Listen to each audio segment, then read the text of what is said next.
Ready? Yes, Prof. Go ahead. Next slide.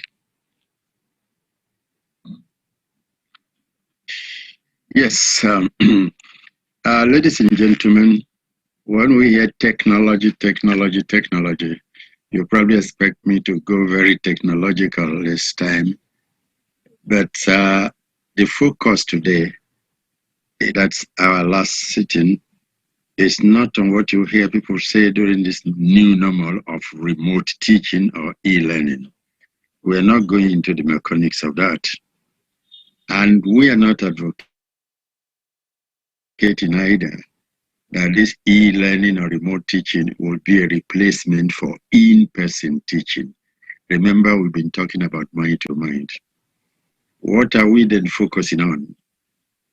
We are focusing on how best you could harness the potentials of 21st century technology for enhanced quality teaching and learning. And remember, we insist on not quality teaching and learning, but quality teaching for learning, because we do not we teach so that learning can take place.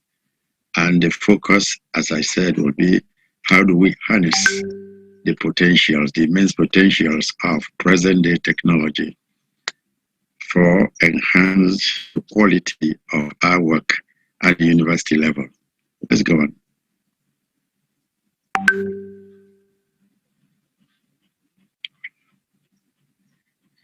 So, and for us, quality teaching means what we've already said, is that teaching process that employs mind-to-mind methodology, which emphasizes guiding, more of guiding and less of telling, and which have shown somewhere operating at level 5, that is the level of creativity in the hands of the teacher.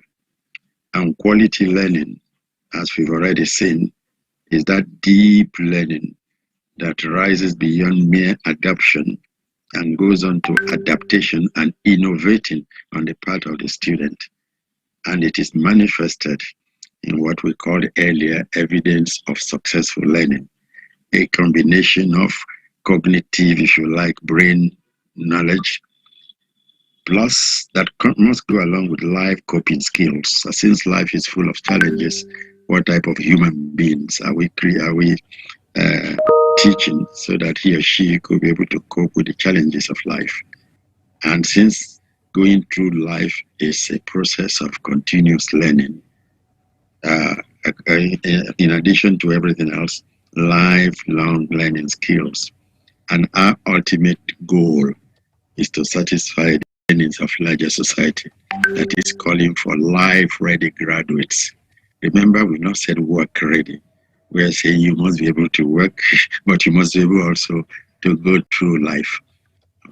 So, quality teaching at the level we defined it, minds-to-minds methodology, employing, guiding more than telling, and operating in a very creative mode. And quality learning, that deep learning that is manifested in your knowledge, in what you know, and what you can do, and what you can do with what you know in view of who you are.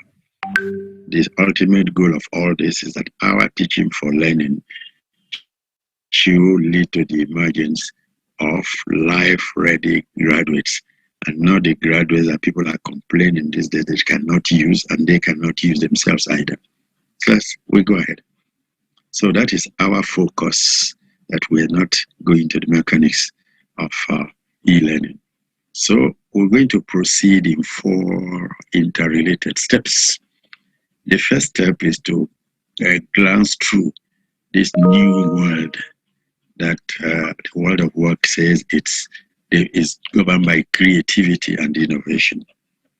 And we go on from there to look at what I've called amazing technologies, those technologies that we know will exist and are now existing, before we come to the application of technology in education.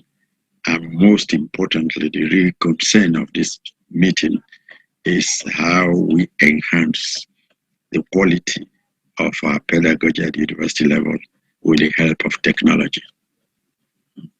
Yes.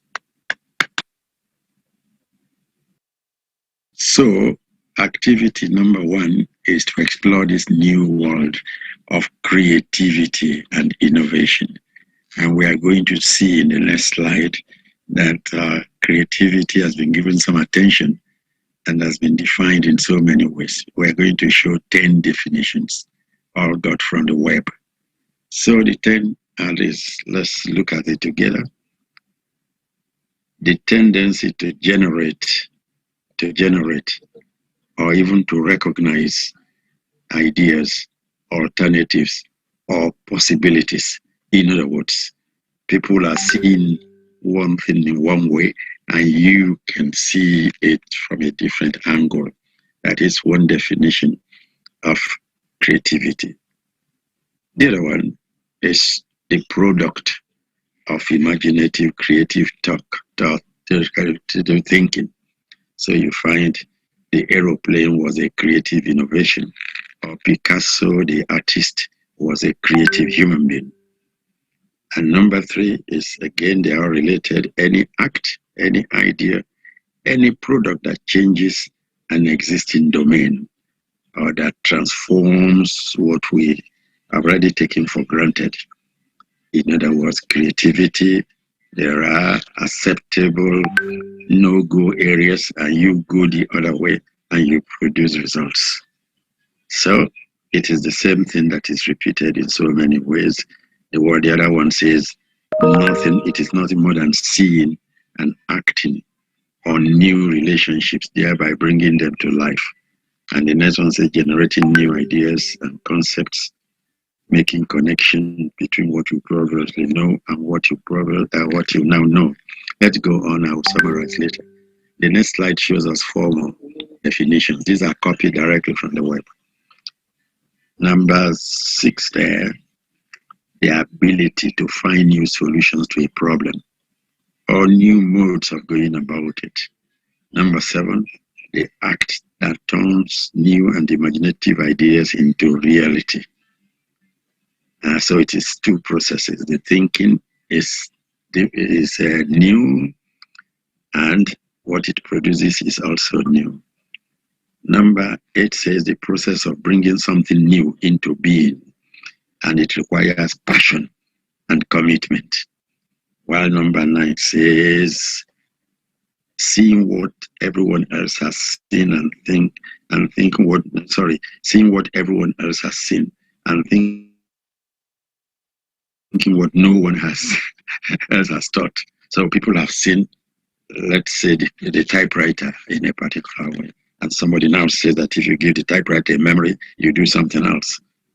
So, and the number 10 here says the ability to generate, that is the thing coming out of you, innovative ideas and displaying them from thought into reality. So it's original thinking first that leads to producing. But the next slide gives my summary of it all. My summary is this. Next slide. My summary is that all the 10 definitions have something in common. And you have that at the right-hand side of the screen. It says, making that difference.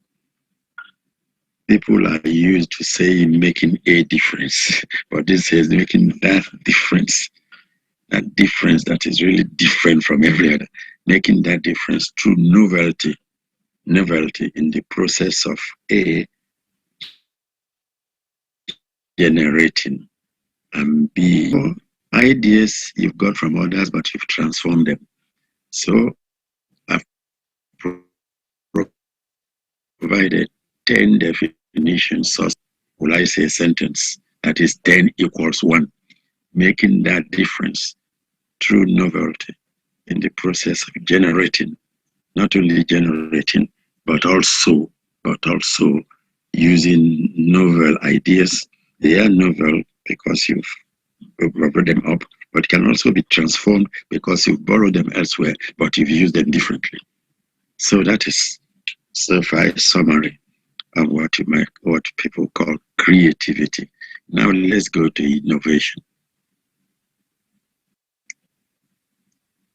Again, I've got I think 10 again, taking all this from the web. But look at the heading. It says, seeking a tangible definition to an intangible concept. In other words, creativity is mostly in the brain and the mind, and so you cannot touch it. But the product of that creative mindset, creative action, creative processes is the creation of something you can touch. But let's look at the definition. It's devices resulting from study and experimentation. It says something in the mind that starts for the first time in the mind and introduces in life something new. And the other one that says that it relates most to radical. Radical meaning a lot different from what people know. Incremental meaning adding more value to either to products, to processes, or services. Let's go on to number six to 10. Number 6 says the often unspoken goal of innovation is to solve a problem. In other words, those ideas that result in concrete solution to a problem. And it's the same thing you find in number 7, that innovation is simply new technology. But new technology is not new machine. It says systematic application of new knowledge to new resources and products to produce new goods and new services.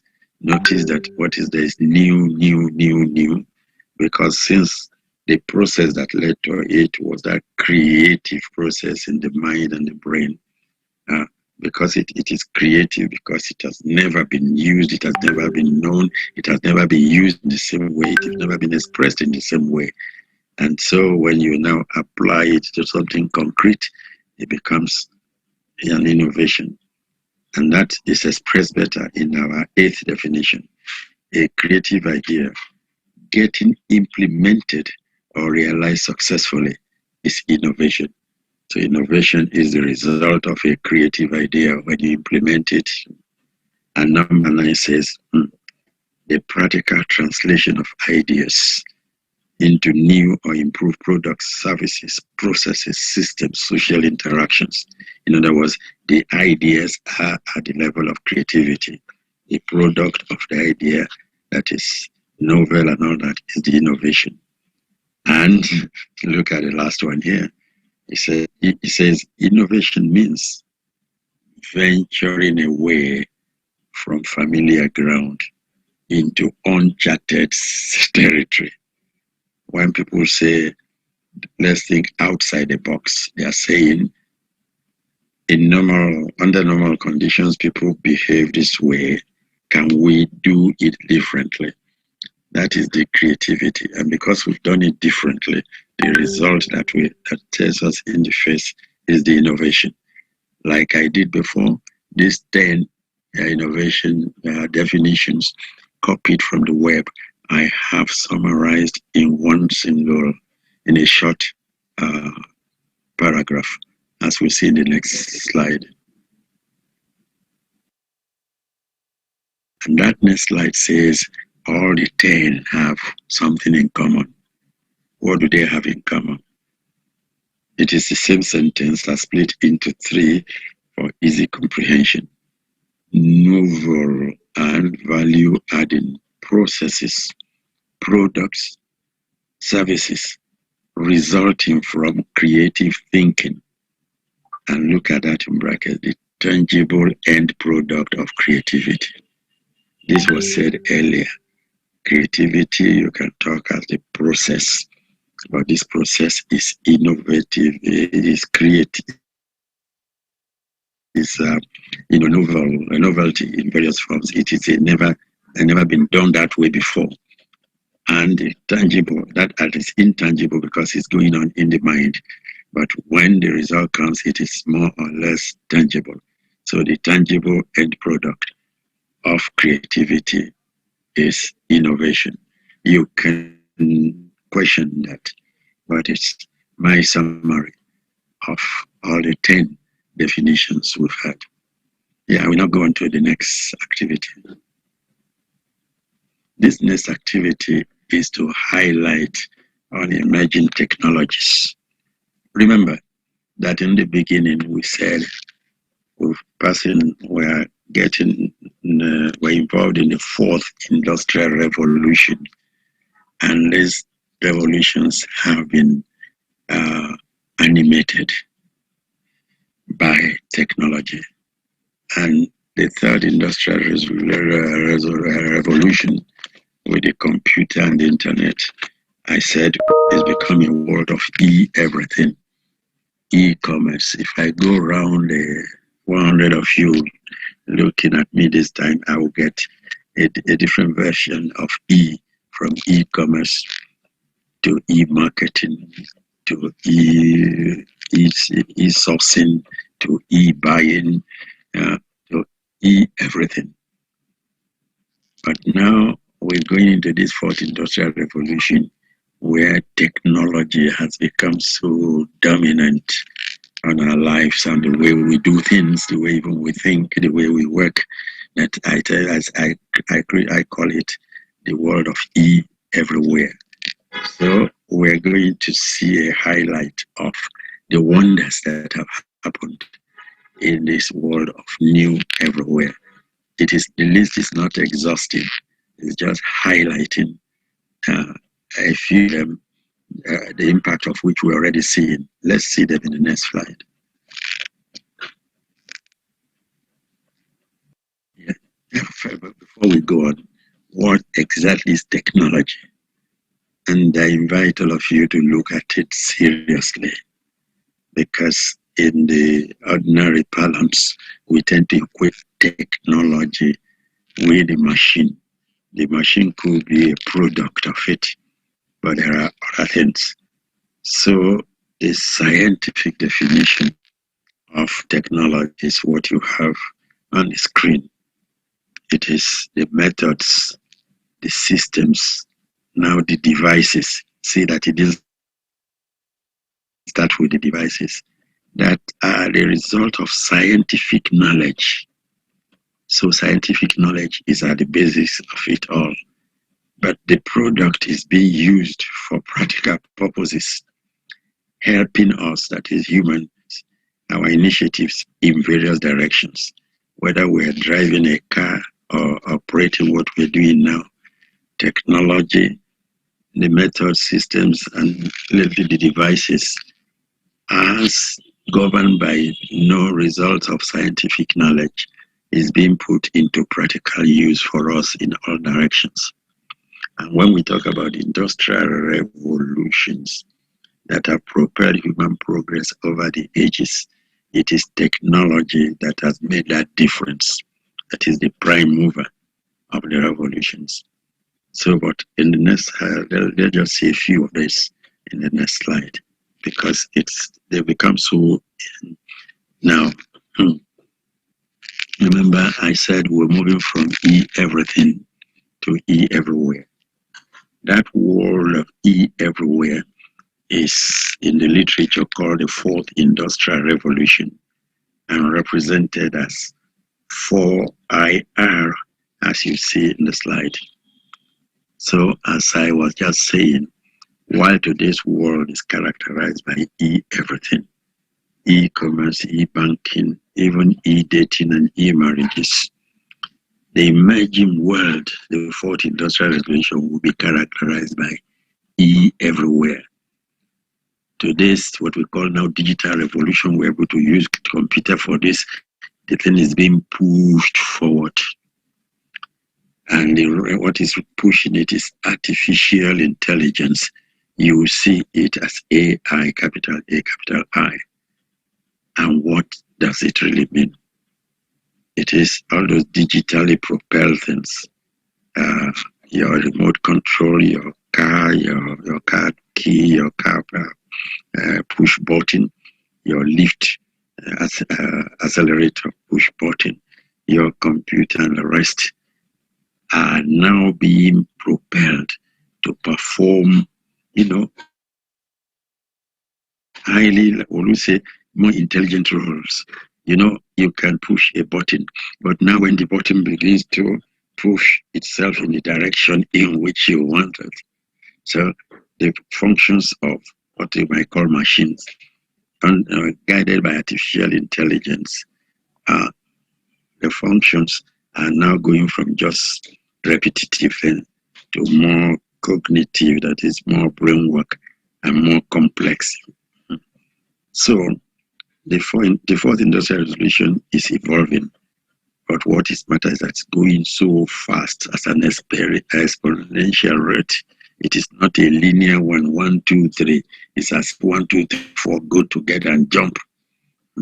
So this is the world in which, part of the world in which, changing world in which we are teaching, the world of the generation Y, the world of graduate unemployability, the world of massification of student numbers, the world of globalization, and so on. And remember, in the very first encounter, we said the world is changing and our teaching for learning had to change along with it. So let's go on, ladies and gentlemen. So I spoke earlier about amazing technologies, and I already talked about artificial intelligence, meaning it's no longer just human intelligence. It's as if it's in fact a branch of informatics, computer science that emphasizes development of intelligent machines. That is, machines thinking and working almost like humans. And then you have I, capital I, small o, it should be capital T, IoT, Internet of Things. You can see it's in capital letters. When we talk of internet, normally we're thinking of the cloud, the Google cloud and all the rest.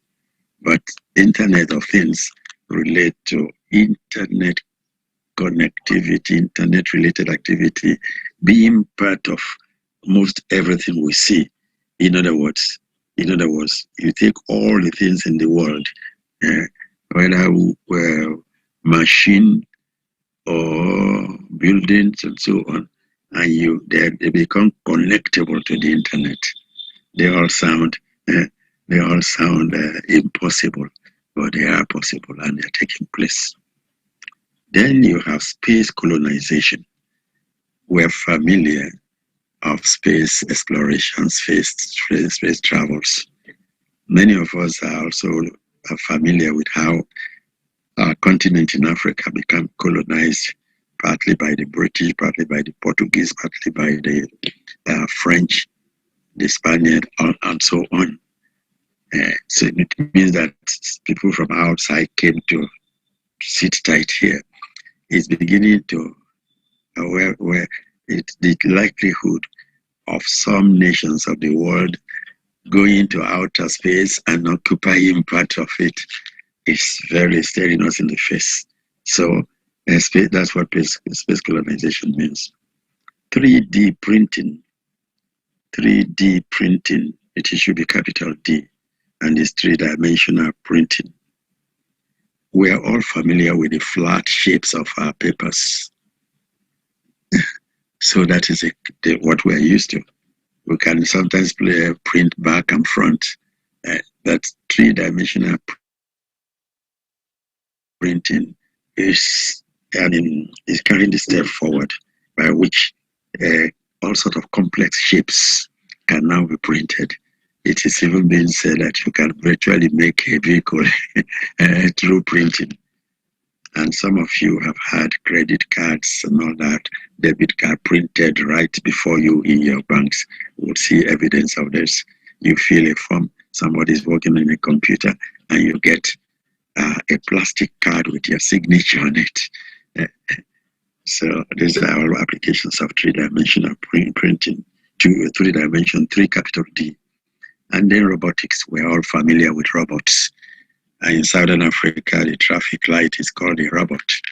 Somebody says when you get to the next robot, you stop. We've also seen machines that will dig holes and trenches, machines that will carry things from the ground floor to the top floor while you are just pushing a little button. Now, most of these are called robots. And if you behave without using your senses, people say you are a robot. But progress is being made these days to design and construct machines, robots, but will perform tasks that we didn't expect them to perform before that require thinking. Like instead of just carrying the sand upstairs, mixing the sands to produce something else. And like meeting some difficulty and turning itself around. So these things are happening and they are becoming more and more complex. Blockchain technology is that technology that is transforming the way people do business, where money is no longer that cash, that currency you see, but a sort of virtual currency, and that keeps its own records, who has taken money, how much have we spent, and so on. You may say you've not seen it, but the fact that it's growing.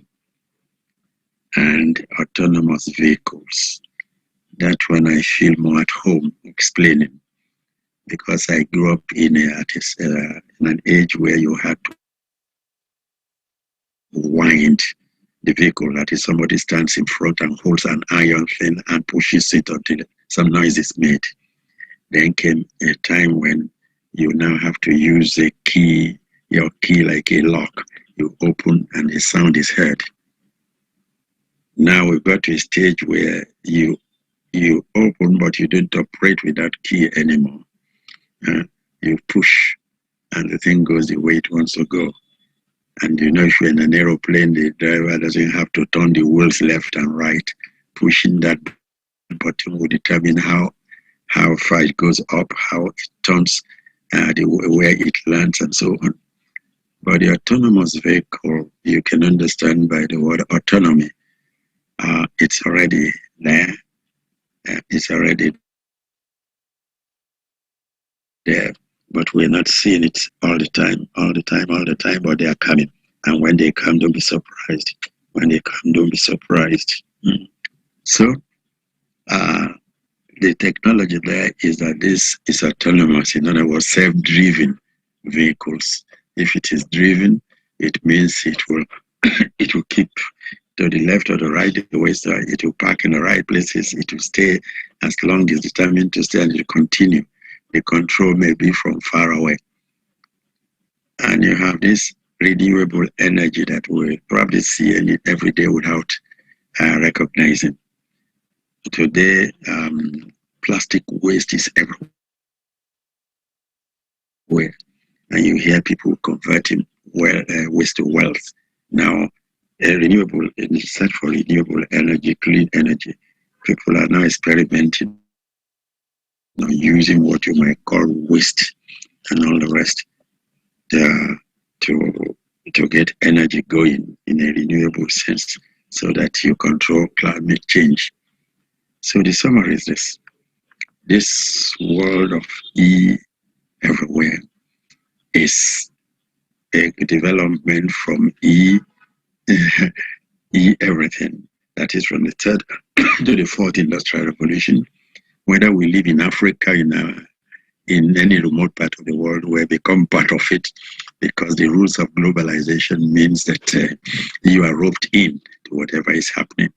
And these changes that are occurring also influence the way you do things, so you cannot shy away from them.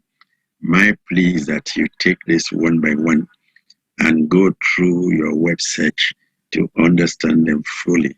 Some of them you're already familiar with, like at least robotics, but you'll be surprised that these others are already with us. Thank you. Go ahead. Go ahead. That's amazing. Now, the word concerns us more. This technology, see the distinction, technology of education and technology in education. I think in the next slide we'll see the differences and the common traits between them. Now, technology in and technology of education. Remember, I said there are some commonalities. So there are two sides of the same coin. And as much as possible, let's take the two together. When we say technology in education, we are thinking of technology as a subject, as a discipline that we have to study. And I think this day and age, we cannot do without that. And the second one is technology as a working tool. So look at the two. You have to study technology so that you understand technology so that you can use it to add value to your activities, to your life. So that's the two have to be taken. The two must be taken together. Let's go. Now, in education, I said earlier that once you say technology, people think of machines, but it's a lot more than that. First, it's a combination of different ways of knowing and of doing. First, it is scientific knowledge. We said it earlier that technology is a product of some scientific processes. Then, it is scientific knowledge that that leads to the building of it. But there are technological processes that determine how the technology works. But even if this was there and people are not communicating and people are not not in their operating their not well-known social settings, pushing the technology through society will be difficult. And when it is put through society, you notice it's changing from time to time, and that is fast. The pace of change that is our major challenge these days. And for you to get that, you just don't dream and say, tomorrow I'm going to change. There is a process of systematic monitoring of the adoption of the technology, how the technology is being used, the lessons that people are learning. That analytical process is part of education in technology in education. And remember, we said it grows continuously, and these days it's growing faster. When it goes that, you find out it says combination of the scientific knowledge, the technical processes, the social and communication processes. It is all this that you take together for further development, continuous development of whatever technology. And since the development has no end, these processes also have no end. So it is not just the study of machines and the machines, but what led to the machines in terms of scientific knowledge and technological applications, in terms of how we deploy this among our populations, in terms of how we follow up how it is behaving in use, and to feed all this into the continuous process of continuously developing the technology. So it's a more or less complex thing when you say technology in education. So now we go to technology of education. Yeah, here the thing is clear. It's clear. I said of education is when you now deploy, that is, you use technology in education in the process, what I call the education development value chain, which have split into two. The one that happens at a level above the teacher, if you like, PPM, education policy, education planning, educational management. Technology has come to play there. The way you collect data, what you do with data,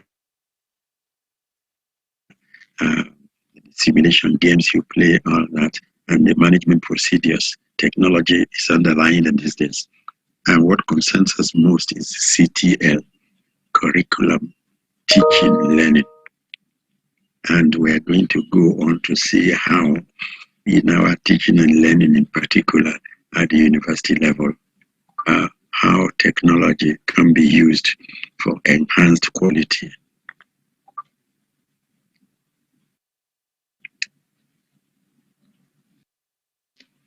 So that's activity number 4. We're really moving fast, but reserve your questions and worries.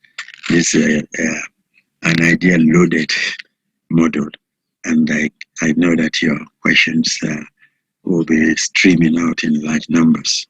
So let's go ahead. That's just a picture of guiding. And so what we so the guiding process is you want to be responsive pedagogy. Responsive pedagogy is simply the conditions, particularly of the learner and the learner's world, the student's world, will determine what we do because we're satisfying their needs for learning. Let's go on with 7 quick points. Next slide. One good thing that technology in teaching and learning does for us is that it helps with experiential learning. That is, it helps us to expose the student to the real world. In the real world, learning is a dominant feature. You cannot grow past through life without learning everything that happens to you. So in working with technology, using technology to teach and to learn, we are offering students the opportunity of seeing the world outside the classroom. It could be that it is a video of farms in Australia, and the farmer in Ethiopia or Burkina Faso would like to update or to see how it is done elsewhere without traveling thousands of miles. Technology can bring that closer. And this day and age, you can have the video in an interactive setting so that you ask questions and questions are asked. And it can be done the way we're doing this particular discussion. And number 2, I've always emphasized knowledge exploration, which I say goes beyond mere knowledge acquisition. I always call it knowledge used to acquire more knowledge. So when with the problems you set through your technological devices and processes, it is possible for students to develop their analytical and problem-solving skills, and especially when they're also working in team activities, in groups. In other words, the problem is set there, and they had to go on and look for a solution that has been given to read somewhere, and through some Google search and whatever, they get there, and then they come to discuss what can we do here. And they can also, when they're there, communicate with people who have done this before, typing and sending to them, and they replying. And it is also possible, and becoming the in thing, to have smart learning environments, meaning the place I'm sitting in now will be, what I say, wired. And I think it is so. That's why you can see me and hear me. It's also possible we now not have a more of blackboards, but interact, really whiteboards, where you sit there and you can send your message across and everybody see what you're doing. And this idea of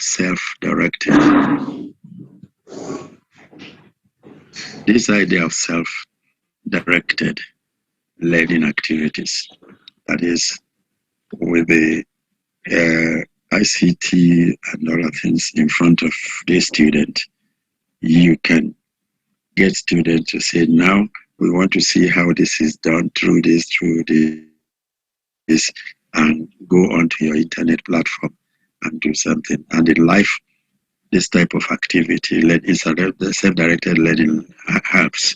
You'll find that when students find something, they shout, is it true, sir, that they also speak Wolof in Gambia and Senegal?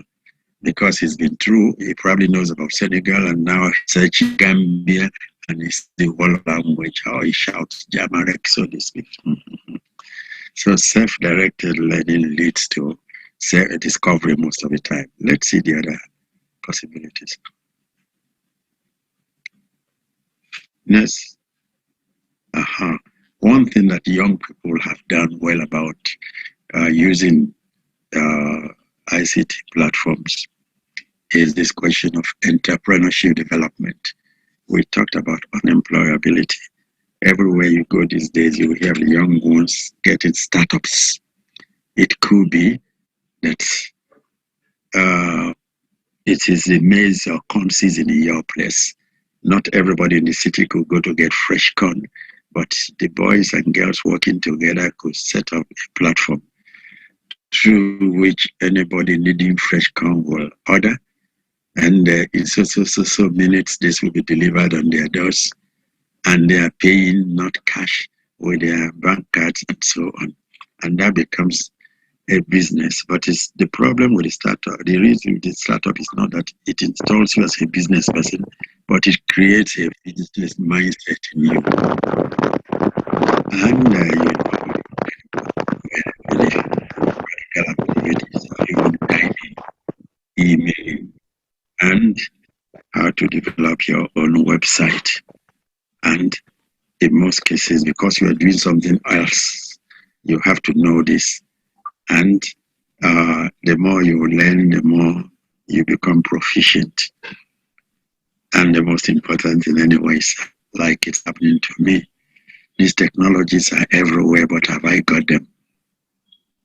And I would like you to ask yourself that question. These things are everywhere. The world is moving. How can my country catch up? How can I become part of it, given my own immediate experience? So, ladies and gentlemen, what we have is 0.5 to 7 are a set of skills that are used for your knowledge, for your development, that ICT-enabled teaching and learning can help. But let's go to the next one, which is probably more practical, more realistic. Yes, if you remember, we said that teaching is not a one-shot process. That the most successful teachers engage in reflective teaching. And reflective teaching is cyclic in nature.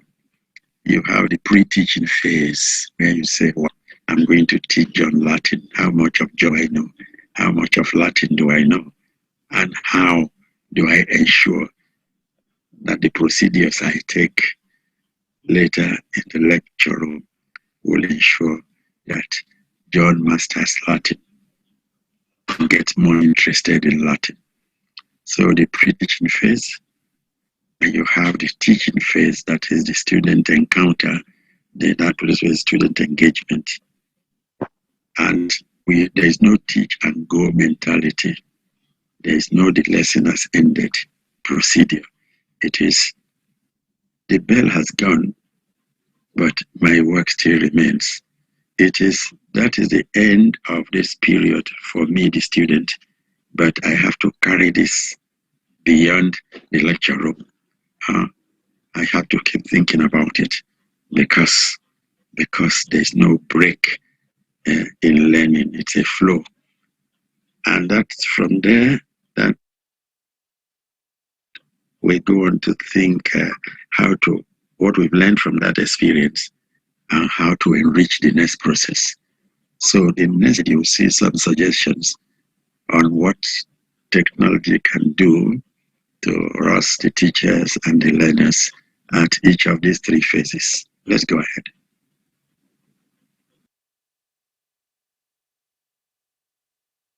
Yes, pre-teaching phase. The teacher is engaged in preparatory work. We could involve or could be enriched by website for material. Your knowledge of everything is limited. You stopped some time ago and knowledge is always growing. So by going into website search, you not only find material, but you find new ways of looking at the material. And in the process, you get to come in touch with people who have similar interests working on the same thing, and you can connect with them. And as you get materials, you no longer keep paper files for them. You provide digital files which are more lasting. You save them, you build them up into resources. And this day and age also, since you're addressing the mind and so on, the idea of the PowerPoint.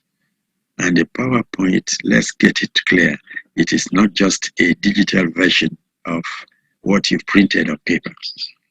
It is emphasizing the main point such a way that they make a powerful impact on the person you're interacting with. So during the pre-service, pre-teaching phase that the teacher engages in all this. And if he needs video or audio to show, he will get them at that stage. And students are also preparing, sometimes not very formally. They are working as groups, they are working as individuals, and they're searching for material. And when they get, they also have a way of digitally exchanging. The person who is absent, the person who is in another school, the people who are even outside your immediate environment. And while you are doing this, you acquire skills that will be useful in life, in this life of everywhere. Web sourcing, that is searching for material and knowledge through the web. Networking, if you like, building relationship. 3, resource-based development. All this, whether they are videos or written something or books, whatever, you have a way of building them up and saving them in your system. And you build up the skill of using the PowerPoint to support teaching and learning. You can see for each phase, the teacher is engaged in something, the student is engaged in something, but in the process, skills are being acquired. And these skills do not just stop in the classroom or lecture room or laboratory or workshop. They are skills that you transfer into the wider world. And these are skills that will be useful in a world that is governed by technology. Yes, now the teaching phase.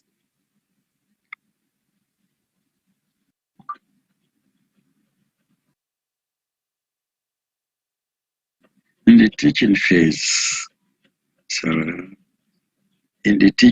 see what the teacher is doing or is supposed to be doing. Presentations which are ICT or digitally supported. And at the same time, remember the teacher is guiding. The students are in whatever position they are in with their access to digital technology.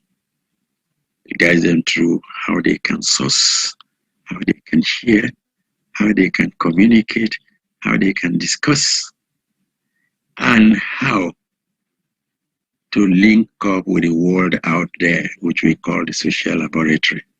The teacher is engaged in all this and is guiding students through all that. And the students are in their groups and they're exercising, or sometimes individuals, they're exercising the act of searching, sharing, recording, viewing, and all this they are doing following the prompt that the teacher gives them. So while this is happening, skills are being acquired.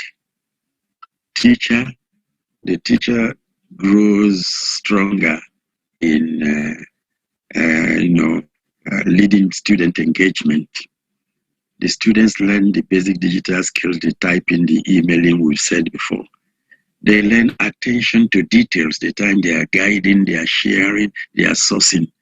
They learn They grow in their team spirit because they are working with other groups, exchanging, and they've been asked to look for. So the spirit of inquiry is being developed. And since they are working in teams and in groups, they are communicating, either verbally or whatever. They are even arguing, they are disagreeing, but everybody learns how to work with other people through communication. And of course, the task they are being guided through is all about how do you go from here to there? What will be the alternative to this and this? In the process, you are developing or you're reinforcing the traits of analysis, problem solving, and related skills. As we said earlier, the teacher is doing something, also a lot of things. Students are being prompted by the teacher in the case of student engagement, but by the way it goes, by the nature of the task, several skills are being developed or being reinforced using the support of everything. And what is good about it is that you use this for what you are doing in the real world, but sorry, in the classroom, in the lecture room, everything, in working with others. But when you get out, you are also in a world of everywhere, and you are better able to fit to it in. And finally, and this is the post-teaching. Next slide. Post-teaching. Yes, post-teaching phase, you remember? We said the teacher doesn't fold and go and say, till I see you again. Between the see you and see you again, the student, the teacher will be involved in student assessment, which can take so many forms. It can be tests that are written and taken away. It can be tests that are also feedback and tests that are sent by email to the teacher, even by WhatsApp. And the teacher has to look at all this and analyze and draw some conclusion from them. And from then, say, how do I proceed further? Which means preparing again. So all this can be, you can adopt the modern technologies of different forms to get this done. And while you are doing that, students have also been told, because we said you don't teach go, the lesson ends in order to continue. So what assignments have we been given? And this can be done, as we say now these days, online and email to the teacher. It can be shared among so many people. It can be also be, go and look for this and improve on what you've learned. And while they are doing this, they are also being told, we've been talking about renewable energy, and we said so much about what has been happening in Cote d'Ivoire.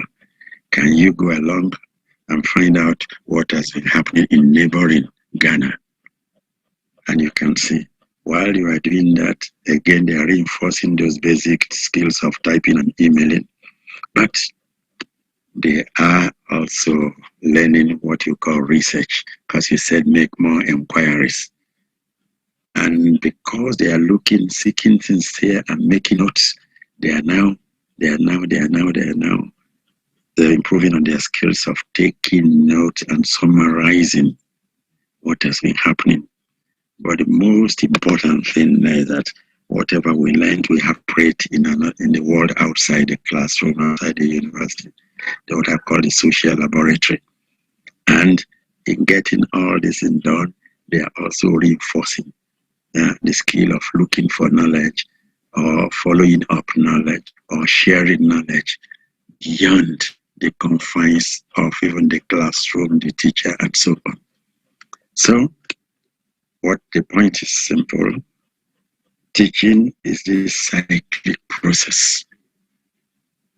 And for each phase in the cyclic process, technology can enhance, does not replace the teacher. In-person, what we call in-person teaching will still continue because of of this mind-to-mind business. But technology can enhance the way we've said, because first it can expose you to what is happening elsewhere. It can cover so many people at the same time. It can make you work at your own pace. It can help you to continue learning, working, even after the formal lesson or lecture is over. And since technology has this reservoir of what you might call a super library, so you have something to rely upon for your continuous self-improvement. So our teaching will still be at level 5, the teacher being as creative as possible, being responsive to the needs of the students and the requirements of the environment.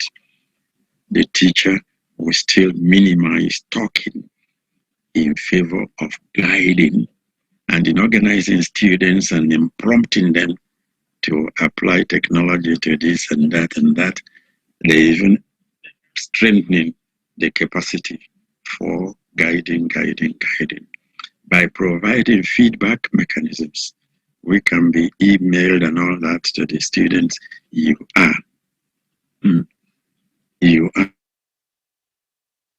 also helping in the guiding. And everything you do that exposes the virtual reality outside the classroom, you are also bringing the world out there to the class, and you are taking the class to the world out there, which is this link with the social laboratory. And above everything, you acquire all these basic digital skills that everybody needs this day and age. So it's a question of we continue to be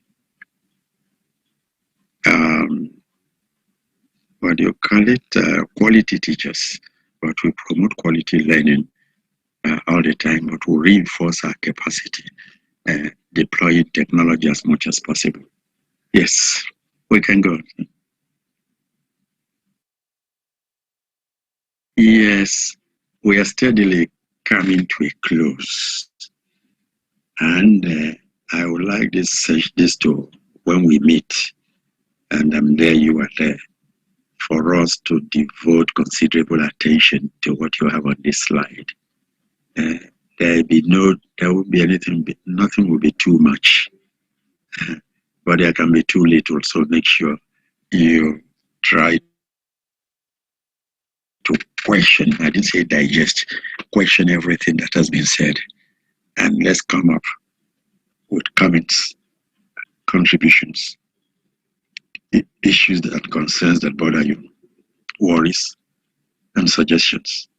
Remember, we said at the very beginning that there are no teachers and no students. We're all learning to learn better. So if you do me the favor of, winding backward, if you like, and coming up with things that will further enrich our joint thinking on this, dear colleagues, I'll be expecting to share with you when you are ready.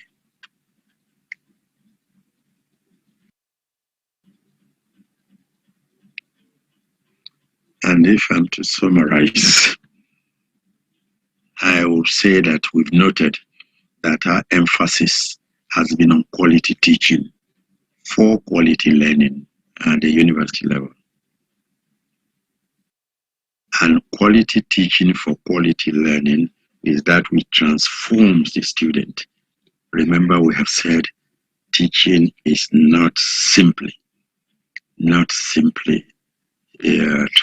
transmitting information, or what we say, imparting knowledge. It is transforming lives.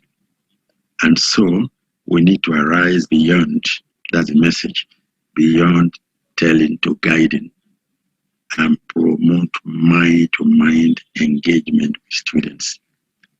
We've been talking technology in this last phase, but ladies and gentlemen, let's bear in mind that technology can only help. It can reinforce, it can make things better, but it does not, it must never replace person-to-person, mind-to-mind efforts and more. Still summarizing.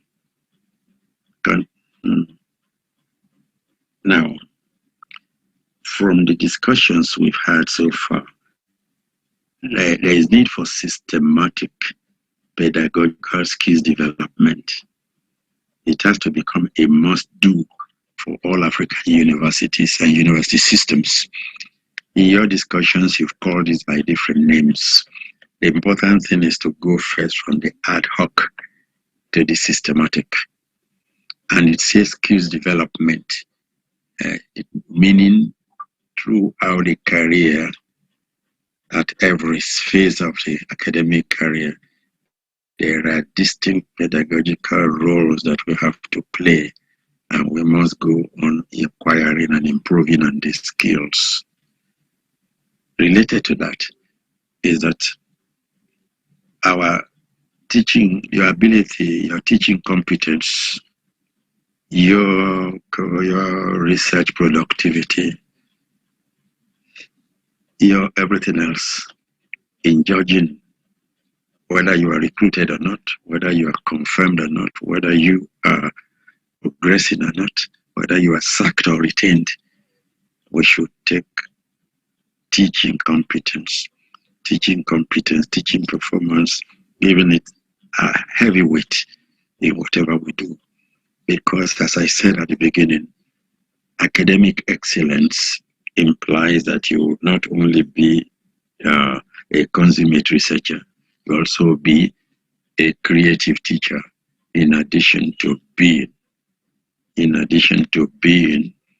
a committed change agent. But as I keep saying, we are now in the world of everywhere, and it's difficult. It has been a difficult thing for us in Africa.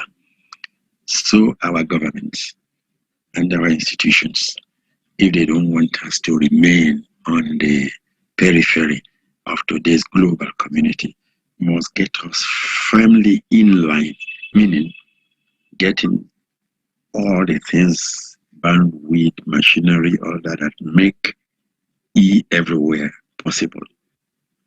And getting us, and we also getting ourselves trained in the handling, in the control, in the mastery of these things, the gadgets, the equipment, the platforms, and so on, and how to get used to teach. In other words, they have to make sure that we come in line firmly, so that we can join the world in going effectively online. I'll repeat, it is a good thing to go with the world to be online, but certain things are needed.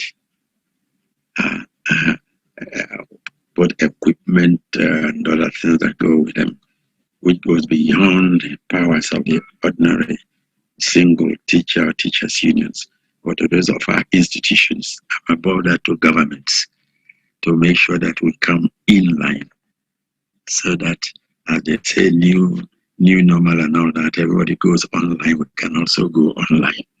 That is one way we can be operating a 21st century university. Can we go on? And to my dear colleague, the teachers, remember, look at the first bullet. We are ending, this series of what we've been doing. But in order to forcefully continue, in other words, we don't close our minds to what has happened. We have in the process raised issues, raised more questions than we're able to answer. I've been talking from my limited experience. You are richer than me because you have a richer experience. You are probably younger. So please take everything we've said and continue to extend your scope, broaden your horizon about them. Probably applying the possibilities of today's everywhere. It has also been raised, as we were discussing, that there will be challenges. How can we operate where there is no this, no that, no that? Ladies and gentlemen, those who have worked with me before always memorize this slogan, that says failure is not an option and giving up simply does not arise. Life has taught me is that those who give up become failures. Those who go ahead in spite of challenges become the success stories. So I expect all of you to become success stories in matters of transformational pedagogy at the university level. There will be challenges, and I pray that there will be challenges, but I also pray that you will have the fortitude to conquer these challenges and continue going on, so that when we meet again, we'll not be talking about how to do it. We'll be talking about what we have done and the lesson we've learned, what we've done, and how we can apply this lesson for further work. And we bear in mind that we are serving society. Society expects us to produce life-ready graduates, and improve pedagogy will contribute a lot to that. Next. And the final takeaway, for each activity, there's been each, what you call it, a module, there's been a takeaway. The present takeaway is a short one. It has only 72 pages. And it's a collection of what I have written and presented everywhere on higher education pedagogy.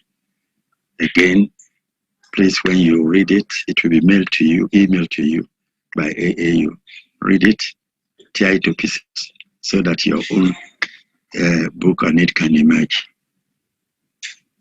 And I would like very much to remain in touch with you, as you can see on the next slide. Very much to remain in touch with you. The email address is given.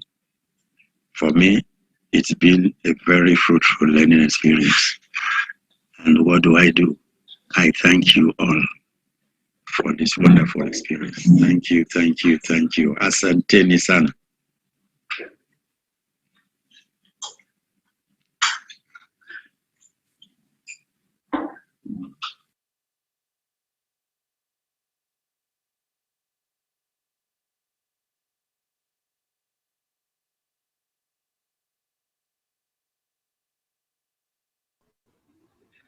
Thank you very much to Prof. Pi Obanya. It has indeed been a great week of constant learning, changing our mindset on how to teach. And I know that a lot of us agree with what has been said, what has gone on. And then we hope that we can influence the change that we've heard. And so, Kwesi, if you are on, maybe we can start with the question and answers in the chat. Thank you very much. Maybe you can give one or two comments before Prof comes in, and then we go to the question and answers. Thank you. All right. Thank you very much, Irene. I also want to congratulate Prof for his resilience. Despite the technical challenges, he never gave up.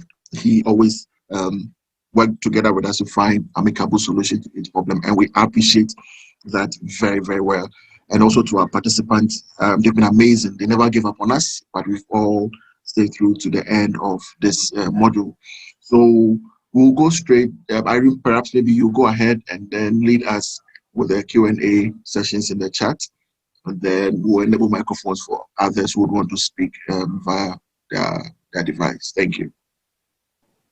All right, Kwesi. So I'll go through the chat, and then I think all I'm seeing is thank you to Prof for this wonderful presentation. And I think Dr. Abdullah says your rich summary cleans my worries. I think that what they needed to hear, they heard it. And so this is from Dr. Biodun. Prof, I think this is for you. He's asking that using technology in teaching and learning makes learning real and reflective.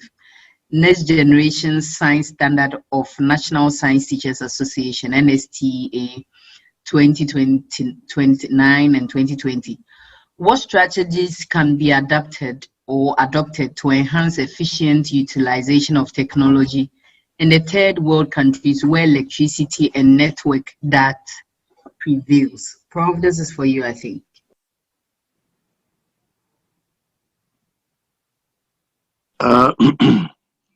Thank you very much. Can you hear me? Yes, Prof, we can hear you. Please go ahead. I think I'll start two other things before that. A colleague suggested we also add the internet of people. And yes. I think that makes a lot of sense. I wouldn't be surprised if that isn't already with us, because once you have the internet of everything, everything is run by every person. So part of the internet of people is for us all to get in line, as I was suggesting. Second point was that somebody said students are now addicted to technology. I do suffer from this. I'm talking to a young person and his ears are blocked because he's listening to some music from the phone. Or as we're doing this, something very serious, others are doing something else on their phone. But my question is, are such people addicted to technology or are they addicted to the gadgets? Because if it is just the gadgets, they are getting nowhere. And our job as teachers is to ensure that we build on what this interest they have in gadgets and turn it into interest in technology. That is, getting used to what technology should be used for to develop the human being, and not just to sing and dance, but to seek knowledge, for example, to network, to communicate in the true sense of the term. Now coming to the question of what strategy. Ladies and gentlemen, I think the first strategy is to turn ourselves into a pressure group. I don't want to say advocacy. As I've always said, Sam has spoken, Kwesi has spoken about the challenges I've gone through in getting this ready. I do go through this as I work 28 hours a day. Whatever is expected of me is coming from different places, and the answer has to rely on technology. And the question I ask, if at my level, with my relatively better type of resources, there could be such challenges, what will be happening to the ordinary person teaching the ordinary university in the ordinary school? So the advocacy, the pressure we have to be on is like we need in modern world to have electricity, in the modern world to have the bandwidth to get things done, to in the modern world to get the whole place wired and the cloud available for us to work with, and to convince the ordinary person who is not in teaching that even their own activities, and they are dealing with the electorate, if they are what you call it, politicians, in knowing the status of things in the country, how many people are employed and unemployed, what people think about what they are doing, where to take off in their aeroplanes and where to land. That technology is the tool that can help seek answers to those things. And that if they want us to bring up young people who will fuel the development of the next generation of Africa, next phase of Africa's development, technology will be a useful tool. And here it will be both technology in education, technology of education, technology in politics, technology in management, technology as we're already beginning to have it. Because it appears the world outside is overtaking us. Those who didn't go to school are acquiring something by the roadside. The banks we're into are opening what they call POS in every hamlet, as I see them in Nigeria. The cell phone, the average African now has 2 or 3, which means that the awareness is there. Since that awareness is there, I think something has to happen. So advocacy. Meanwhile, let's go on using what we have and being innovative as we go ahead. It won't be an easy engagement, but if we do not try, we will never win. Thank you very much.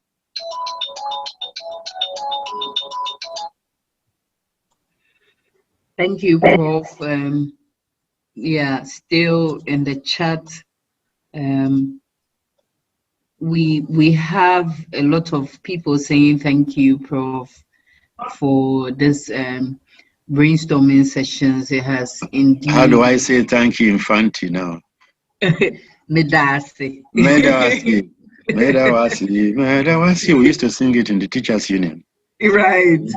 Yes. So yes, Prof, we all want to say thank you. We don't have a lot in the chat, but I think Kwesi, you can take over from here. Thank you. Thank you very much, Irene. We want to pick Duressa Timerat. Duressa, please go ahead. Hello, do you hear me? Yes. Okay, I wanted to say thank you for Professor for this wonderful presentation. We have a lot of knowledge that gets from him.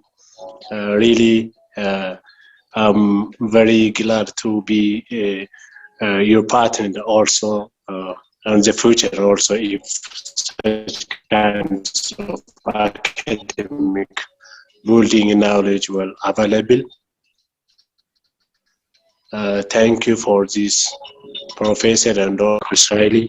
We see some correct name that I called you. Thank you for all participants, and also additionally, we need Internet of Things if there is such kinds of training available on Internet of Things and also on distributing system. I'm very happy to join you. Thank you. Bye-bye. Thank you, Duressa, for your vote of thanks and appreciation. We appreciate that a lot, and that is an encouragement for us to do more. We are still taking about a few. Okay, Dr. Ezekiel, please go ahead.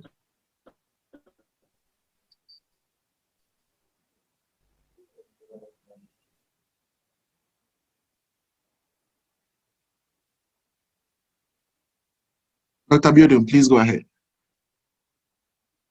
Okay, I want to appreciate Prof. Payo Banya for that words of experience he has espoused us to. I really want to appreciate the organizer. I wrote my thesis on effects of computer-assisted instruction on pre-service agricultural science teachers' performance, learning outcome in agricultural economics.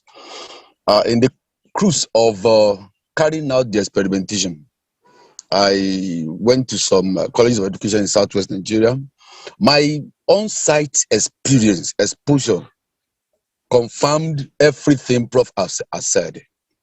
When we at the experimenters college, where we have to move the student from their department to the Hill Library, when the student will have trekked to the Hill Library. Getting to the library when the site where we use drill and practice mode of computer-assisted instruction, the pre-service teachers, when their teacher will introduce the concept to them for the first 1 hour, the second 1 hour of the lecture they will be on computer. They will be exposed to instruction on computer. They will be asked questions. The student will be answering the question. It will give them immediate knowledge of result icon. The students are glued with the system. Really, they are not just glued to the gadgets. They are glued to the system. The students don't want to leave the system. When the second 1 hour elapses, their lecturer will tell them, let's go back to our department. They say, no, give us another 15 extra minutes. So that wonderful experience is what we gained from exposing our students to technology-aided instruction. But the issue still remains. The dearth of electricity, the dearth of network connectivity. So advocacy need to be mounted, just as Prof said. I pray that our head of institution will hearken and yield to all our advocacy. Once again, I want to say thank you, Prof. May God continue to increase your knowledge and erudition in Jesus' name. Amen. Thank you, Dr. Abiodun. I'm learning. Great. So a good conversation, according to Professor Payo Banya, is the one that never ends. Never comes and so to this end. workshop, yes, this workshop never end. Right after the first module we've done in the course of last week and today, we will be bringing you another session, which will also be facilitated by Professor Payobanya. So we'll go back to the drawing board and then look at the next sessions. And so we'll be writing to you to participate in that training as well. We are going to post all the videos from Module 1 to Module 4 online, and we will share the links with you so that constantly you could visit the recorded versions, share with your colleagues, because we need to make sure that we reach out to all academics on the continent and anyone who would want to better his or her teaching for learning as well. The payment methods for the certificate has been posted onto the platform. So if you would want to be certified for this training, we ask that you make the payment. I think those of us in Nigeria is 13,000 Naira. If you're in Ghana, it is 205 Ghana cedis, and in dollars is 35 USD.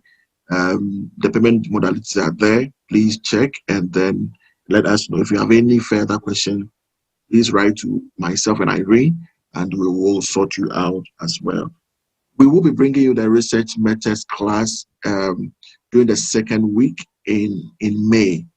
And so we will write to you again. We will not be having it this week because of some few schedules we have made. We are going to have the research methods class second week in May, and we'll be writing to you as well. Please share with everyone, especially your postgraduate students who want to join the class. It's free, once again, because Professor Healy's vision is that in 2021, we want to reach out to 50,000 teaching and non-teaching staff with a lot of capacity development programs that are needed in our universities. So on this note, I would want to say thank you on behalf of the management of AAU, fantastic facilitator, Professor Payobanya, my colleague Irene. I want to say thank you for joining us. Sincerely, we appreciate. This has been one of my best facilitated training sessions because we were able to still make it and let it happen. And so we appreciate all of you. Thank you and see you soon. Yeah.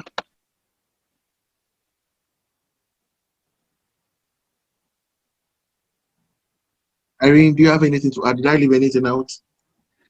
No, you didn't, Kwesi. We are all grateful to Prof. We really thank him that he continues to be an inspiration. He continues to put us on the right path.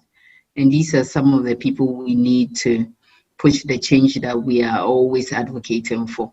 And so, Prof, once again, we really appreciate you. We really appreciate your time upon all the difficulties, because we've been able to. So I think that's all. Thank you very much and have a lovely week. Enjoy your week and please stay safe. Bye. All right, thank you, Irene.